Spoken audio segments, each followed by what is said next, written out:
You are listening to the E2C Network, where the Auburn family speaks. We're Eagle Auburn fans, and welcome to Tiger Tracks, your source for Auburn, cross country, and track and field news and discussion. I'm your host, Jessica Loomis, and I'm here with my amazingly funny husband, Kyle, to discuss the FSU Cross Country Open. What on earth possessed you to say funny? I mean, I agree with you, but like... Because every time I look at you, it makes me laugh.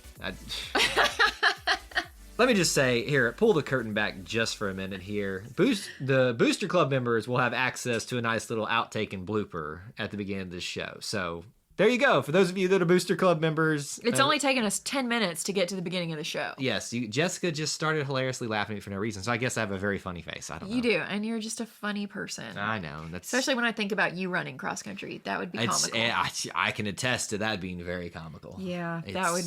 It's rough. It's rough. Yes. So you can be as hurtful and truthful as you want about that. That would be very truthful. So this week, let's talk about it. We are talking about, like I said, the FSU Cross Country Open. Whoop, whoop. So it took place at the Appalachia Regional Park. The men ran an 8K and the women ran a 6K. We've run there a lot, I feel like, in the past couple of years. And this is where the championships, the NCAAs, will be held later this season. Yeah. So it's always a great place to go, get your feet wet, learn the course for the newer runners who haven't run it before. It's also a really great course for spectators, the visitors that come and get to see their kids running and, or their friends or whatnot.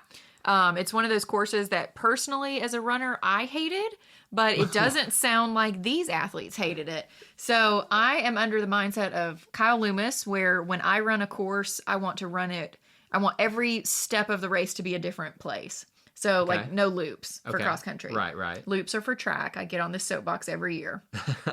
This course has a couple loops, but to each their own. That's just personal preference. It's kind of like I don't like running in sand traps, and that's Kyle's soapbox. Yeah, but so again, just back it up for maybe like people are new to sport, maybe listening for the first time. Traditionally, there's two ways you can run a cross country course, right? Where it can be completely different the whole way, or it can be set up on a loop, right? And on different courses, terrains, whether that be a park, a golf course that we've done that, which I love. Jessica, you hate the loops because it should be a track exclusive thing. That's exactly it. I hate the loops because we talk about this all the time. Cross country runners have to be really intelligent, and it's a very methodical sport where you're thinking about where you expend energy, how you expend it, how often, how exactly. fast. Look at me learning things. Exactly. You're looking, it's not just let me go out and run like Forrest Gump and be as fast as I can. No, it is logical and methodical. And if you want to get that PR, you've got to know your splits. And if you're running a loop,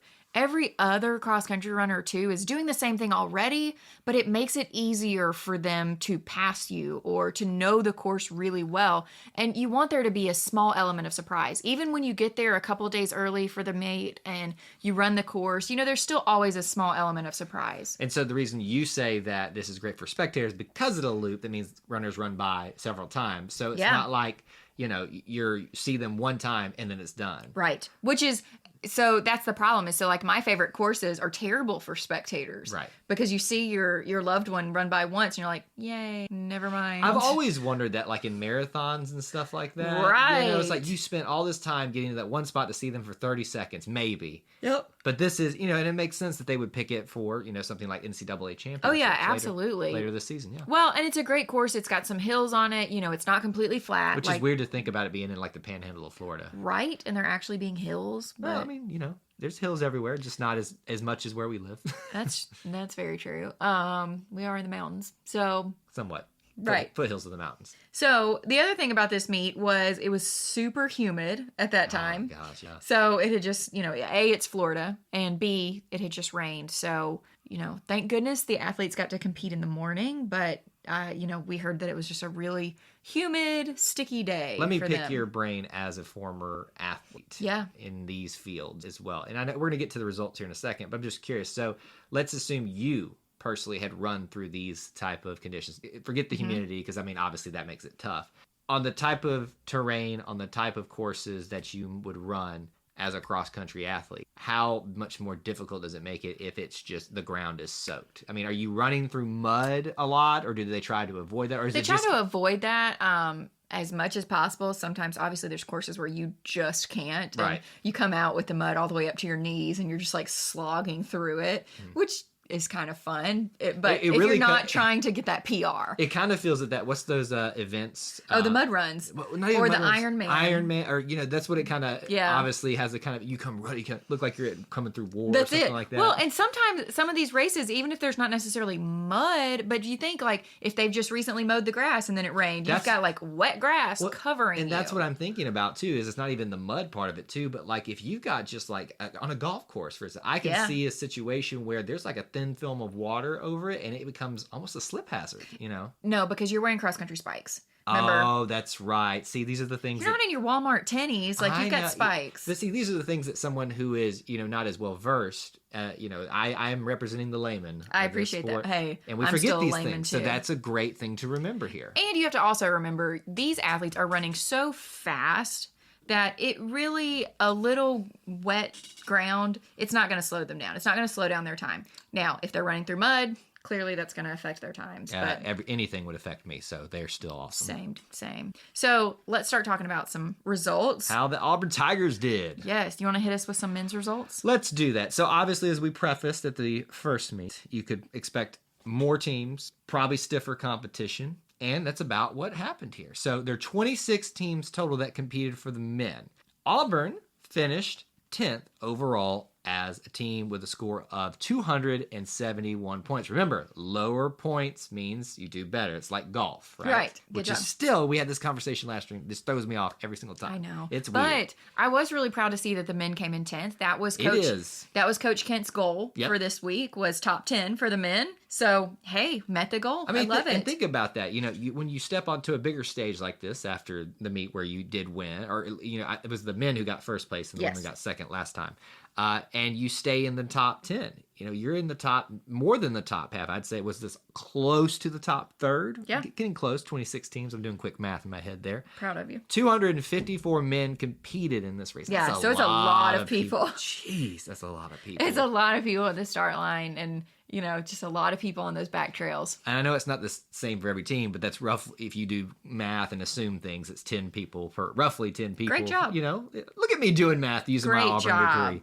All right, let's talk about how individually these guys finished up for us. Remember, the top 5 actually score points towards those 271 points. We'll start off with Ryan Kinane, who finished first overall for us in terms of individuals, but he finished 37th overall with a time of 24 minutes, 56.5 seconds. So this is a PR for him by 22 seconds. So Jessica, roughly 22. So can you set, how big of a difference is that? That's a huge PR for him. Now, his PR was set last year. I believe it was at SEC Championship. So it's been a solid amount of time for him to train for this new PR. Yeah.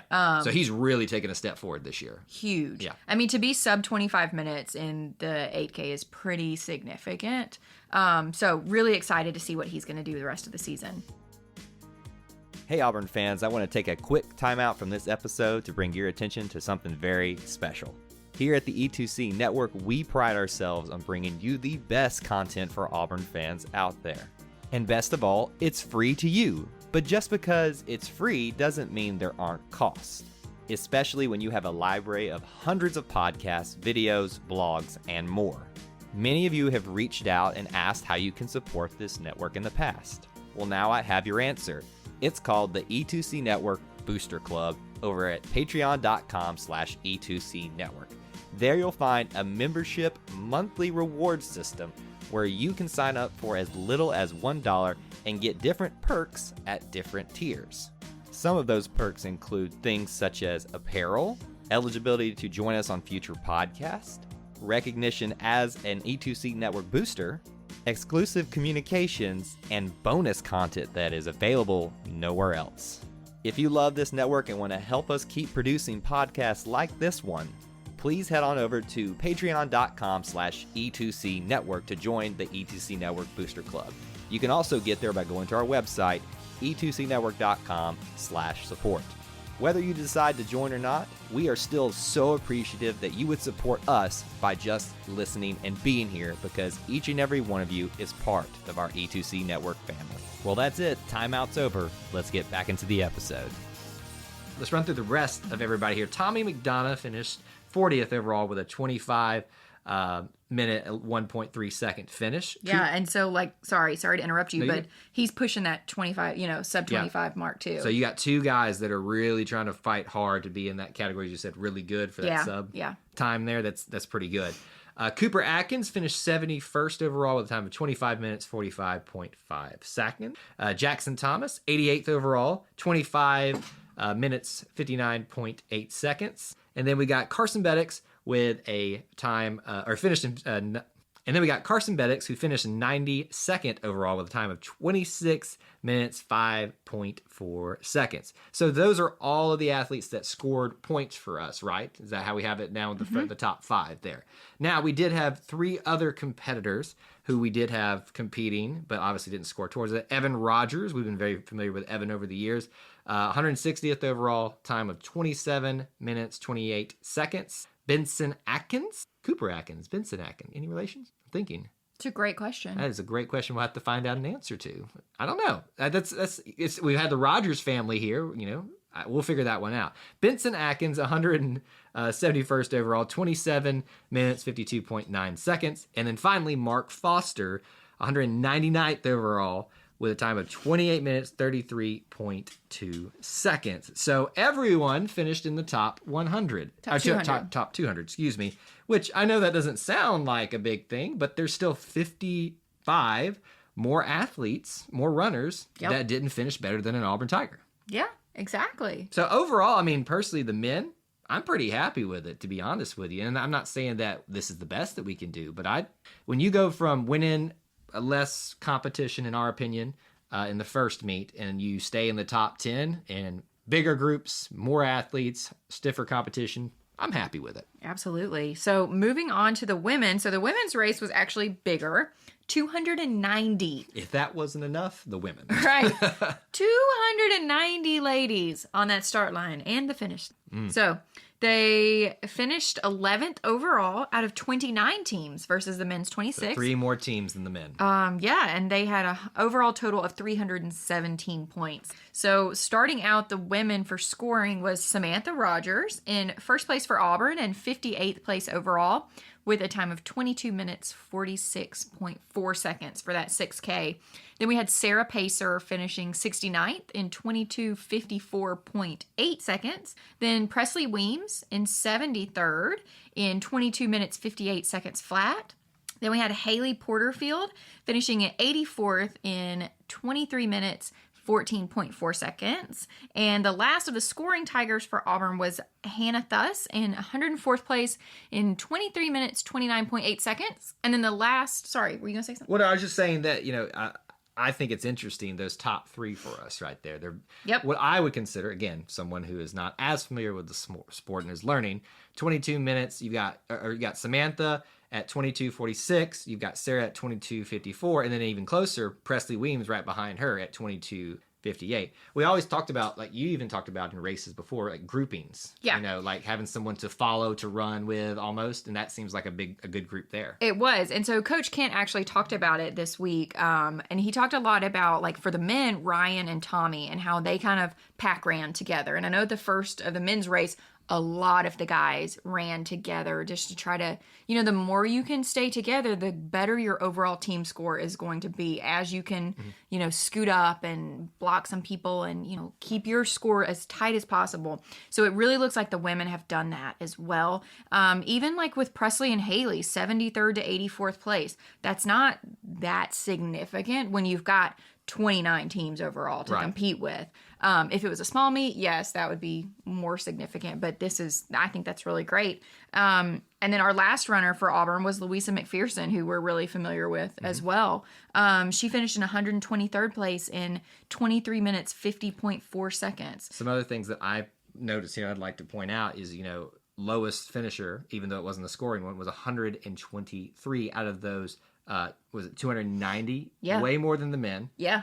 And still they finished all of them finished way higher than the men, but yet we scored lower. You know, I know there's more competition. Yep. 3 more teams, do some rough math for me, almost 40 extra athletes, but that's... But you also have to look. Ryan finished in 37th. And that's fair. And Samantha finished in 58th. So that's 21 point difference just off the bat. But the other thing to look at is look at the women and look how close their times are. From 58th place to 123rd place is only 1 minute and 4 seconds. Yeah.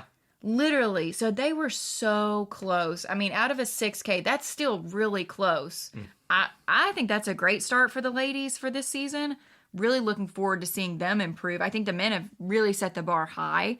And I think that, you know, the ladies can definitely meet that bar too. And listen, you know, when I make this comparison I'm about to, I understand that, you know, obviously we're comparing men versus women and different distances and different competition levels and all that kind of stuff. So that's not what but I just still find it interesting. I like seeing patterns and things. Remember the men were 1 last time and women were 2nd overall. This time 10th and 11th. So they've both been basically at the same point and where they finished as a team, just 1 behind for the women each time. Again, I know the comparison's a little loose. You can't really make that strong of an argument or comparison that you're going to see that again. It's okay. For a layman, we'll forgive you. I think it's something to at least point out and say, does this pattern continue? Do we see them competing if, you know, these kind of numbers stay proportionally competition-wise and all that kind of stuff?